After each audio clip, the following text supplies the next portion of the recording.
Mr. Ogbonna Ukuku, an investment consultant, who is here to discuss issues around the passage, or not the passage, of course, the signing of the 2018 budget into law. You're very welcome to the program, sir. Yeah, thank you, Ajay. So let's take a look at it. I mean, you've heard from the representative of the National Assembly on this issue. What are your thoughts about what he had to say? I mean,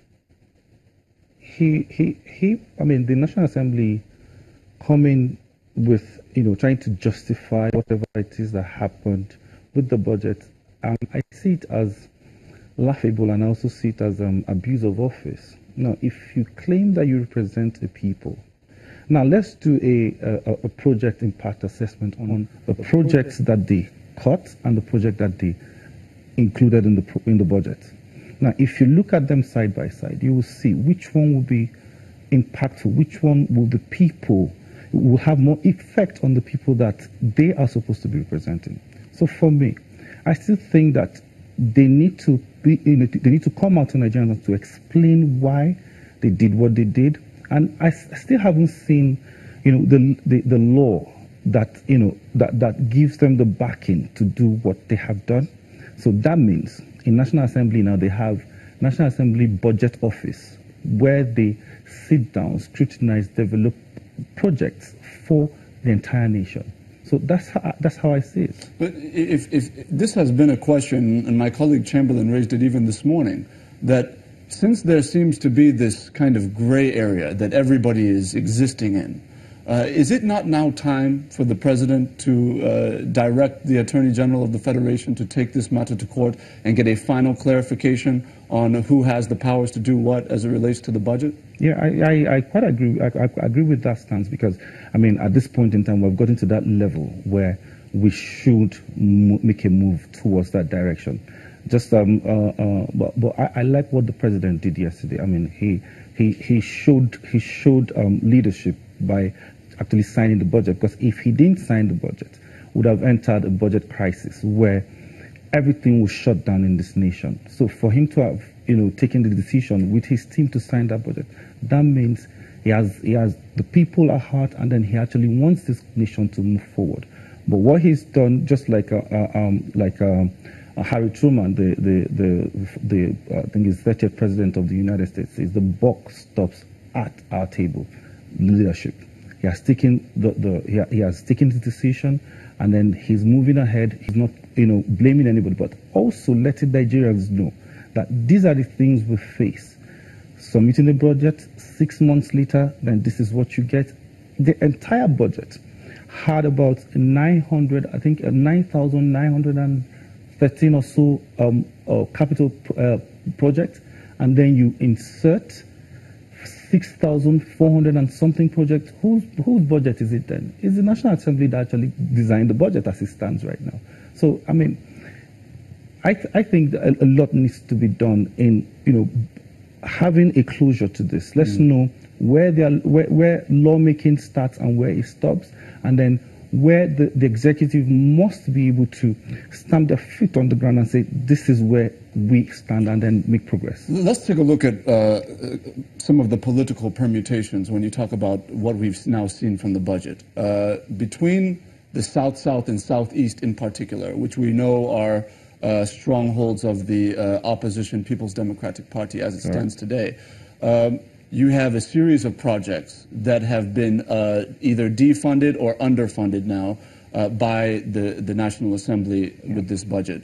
The Boni-Bodo Road, the Second Niger Bridge, the East-West Road, and the Enugu International Airport. The Enugu International Airport, I believe it went from, what, 2 billion naira to about 500 million, something like that. Yeah. Now, when you look at that, what do you think can be done in terms of, kind of shifting the conversation to say, look, who is representing whose interests? And what are your thoughts about that? Yeah, that's what I was saying. That, I mean, you're representing the people, and then you're still doing things that will affect the people negatively.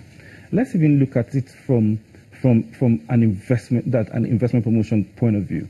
Now, there are 4 things that investors consider. One is they're motivated by natural resources, motivated by market, which is your market size, motivated by efficiency in the system. Now, this is the problem. Now, when you look at efficiency, the body language of the National Assembly is also a signal that you're sending out there to intending investors to say, oh, this is how the nation runs. The National Assembly can actually wake up and just make laws or do whatever they like to the nation. So, see, it sends a wrong signal. So those who want to do business in Nigeria, become very scared. They don't want to, because, I mean, if you go to countries like Singapore, where you find efficiency as one of the things that drive their economy. You see, we're still at the point where natural resources drive our economy. Now, if you go to places where efficiency drives the economy, you will see that you can't have such level of interference in whatever plan the government have decided that that's where they want to follow. Now, there's an ERGP plan that everybody agreed to. This is the direction we're going to follow as a nation. Then you come up with. I think it's just politics played too far. That's how I see it. Ultimately, now, when we hear about the process that led us to this point, you hear two conflicting arguments. On the one hand, the National Assembly says, well, look, they called ministers to come and defend their budgets. They were unwilling to come, instead choosing to send permanent secretaries and directors, etc.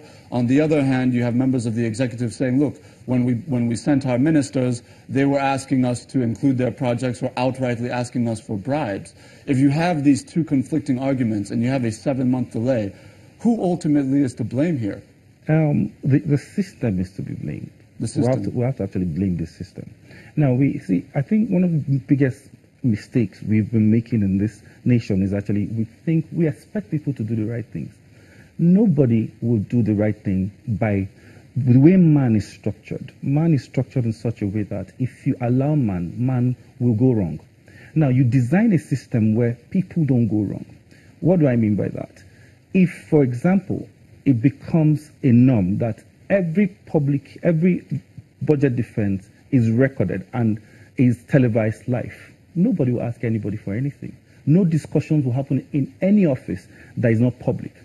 Now, what would that bring to for? It will make everybody to align, knowing that whatever decision I take here will either haunt me or becomes a problem for me.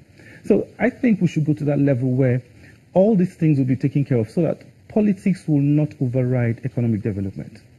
Politics will not, take the better part of our nation, because we need to develop. We need to move from discussing mundane things to things that will take us, to become a nation that anybody in this world will want to reckon with. Okay, so now if the argument is about adding new projects that will, provide succor to the constituencies of the lawmakers, why do you think funds needed to be removed from critical national projects in order to accommodate that? Do you think there's a possibility that they could have still added their projects, inserted those funds in projects without reducing the amounts, accommodating some of these other projects? No, we're looking at the easier part. The easier part is actually to allocate funds. The more difficult part is actually to generate revenue to fund those projects. Right. Now, so everybody's just been clustering around what monies go to where and and all of that. The most important part is how do you generate funds? And then government, in the budget proposal, we're talking about 2.2 trillion budget deficit that will still have to be borrowed. Now, increasing the budget directly like that probably would have given more tax to the federal government or the executive arm to look for more money to fund the project. And now you have to also consider, now the spending that is going to happen will also cause a lot of inflation. So these are things that you must look at. These are things that the executive probably have weighed on the macroeconomic indices that that exist within the circumference of developing a project or developing a budget, which I don't think the National Assembly have actually put into consideration in their plan to increase the budget. Now, having said that, if you begin to take things out from critical projects to projects that you think that affect your constituents directly, I'll begin to ask a question. What are the local governments doing? What are the state governments doing? Because, building VIP toilets. those are projects I used to hear those days in the local government, that local government decided to build, VIP toilets. You want to buy grinding machines and all of that for cassava and all of that. So my question is, who runs this thing? Is there a PPP strategy developed by the National Assembly for those constituencies? So there has to be a holistic plan on how to work out an economy, which I still haven't seen.